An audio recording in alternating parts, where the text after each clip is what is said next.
Thanks for staying with us. We still have our business coach with us today, Dr. Olumide Emmanuel.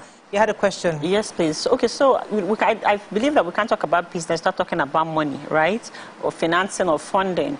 So what are your thoughts in terms of what will you say to business owners who they want to scale up? They're scared to scale up, maybe because of interest rates now with the banks and stuff, that they might not be able to pay back with the different policies coming up that might impede on those finances. What do you say to them in terms of their mindsets?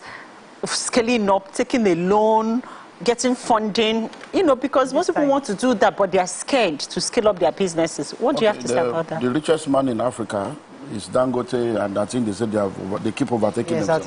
But we all know he's a debtor, he's owing. So there is a difference between good debt and bad debt. But before we even talk about going to a bank loan, I said earlier on that businesses start with startup phase, growth phase, scaling phase, stability phase, growth and expansion, there's sustainability. But now, a lot of people in this part of the world, one thing I've noticed is that we want to own everything by ourselves. It is better to have 10% of a billion than to have 100% of 1,000. So many times, when it's time to scale up, investors, venture capitalists will not give you money when you have not had something that they can see as either an hypothesis, a point, or something that has worked. So once you have done something that has produced a level of results, that you have a track record to say, this is our books, this is the trajectory, this is how we have gone, then look for investors. Because investor fund is a cheaper fund. They come in as stakeholders. They are not expecting you to be paying them this return every year. Or no, they are coming in to join. So if I need, let's say I need $1 billion to take my business to another level. If I go to bank to borrow $1 billion, I'm going to be paying interest, 30, 32, different things, and a lot of things can change. Economy can shift on me. But if I say, okay, I want to do $1 billion, this business is now a 50 billion business, a 30 billion business. But for that $1 billion, I want to let go of 10% of my business. That means I will get that $1 billion without having to pay interest, but letting go of 10%. And that 10% I've let go gives me the $1 billion to now work at my pace and do better. So we need to always think beyond just going to bank. Bank, you at a point you may have to go, but there are things you can do without having to go to the bank. There are things you have, and that is where creative finance comes in. And it's better to operate with that.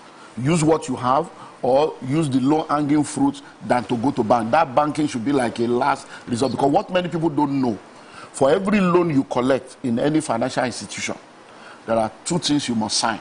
It's part of the fine print. Number one, they can change the interest rate at any time. And you have to agree to it. Number two, they can call for the money at any time. Even if they say, we are giving you this loan for 5 years, they can decide to say, we have changed our mind, we can no more do 5 years. We need our money in 6 months. And you have to agree to it, because it's part of, they are there to run business. And things can change. Central Bank can come up with a law that cancels whatever they have agreed with you. Let me take Toby from Meron. Thanks for calling, Toby. You're live. Good morning. Good morning. I know Mr. Olumide talked about the community that is coming on. But a lot of what has happened to there. So thank you for giving us this opportunity.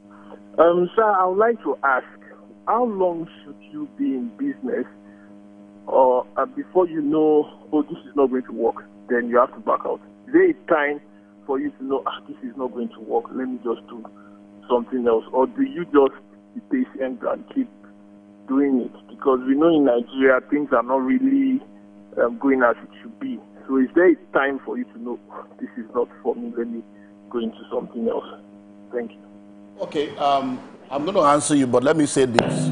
One of the things we need to understand that in life, there are different aspects of life that does not have a yes or no answer, and they don't have an answer that is generic to everybody. Because different business, different industries, different sectors have different gestation period and different factors. Amazon, they kept investing in Amazon, according to the information in the public domain, for about 13 or 17 years before it started making money. Facebook, 8 years. They just kept putting money, because they believed that it was like a bottomless pit, but we can see the result now. So we know what Elon Musk has done, putting billions upon billions, losing money. But I will say to you, to now give you my own answer, 5 years. whatever you do, I've studied, I've been in business now 37 years. I've run businesses that have failed. I've run businesses that have succeeded on a global scale. So I can tell you that anything you do and you put in everything, you are developing yourself, you are doing adjustment, and 5 years is not showing results. It's time to move on and do something else.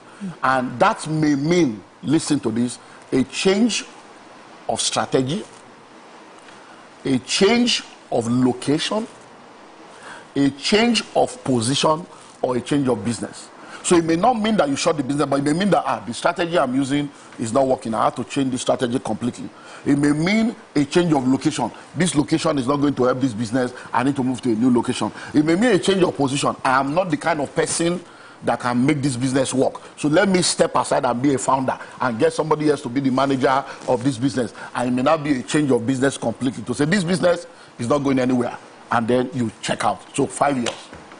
You know, I know somebody who does business, and the person is not trying to scale. And it's a business that is very, very lucrative. It's scalable. But the person is comfortable with this small money that is coming. And people are trying, and they are men, because a lot of men don't like to go for training. I don't know why. Maybe I don't want to be sexist, but there are lots of information out there that can help a man to grow his business. But sometimes ego gets in the way. Or feel like, oh, you're a businessman, you know these things. What does Olumide Emmanuel want to teach me? What does Larry say? I beg, leave me. I can manage what I'm doing for myself.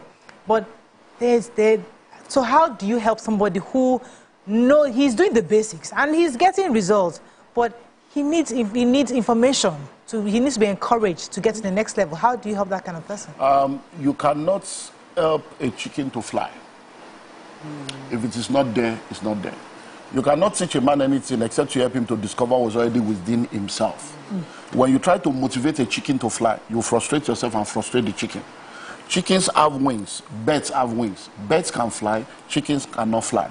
Wings does not equal to flight. What makes them to fly is on the inside of them. So most of the time, what we are supposed to do is to continually see how we can help people bet hunger and desire inside them, so that they will be the one looking for the solution by themselves.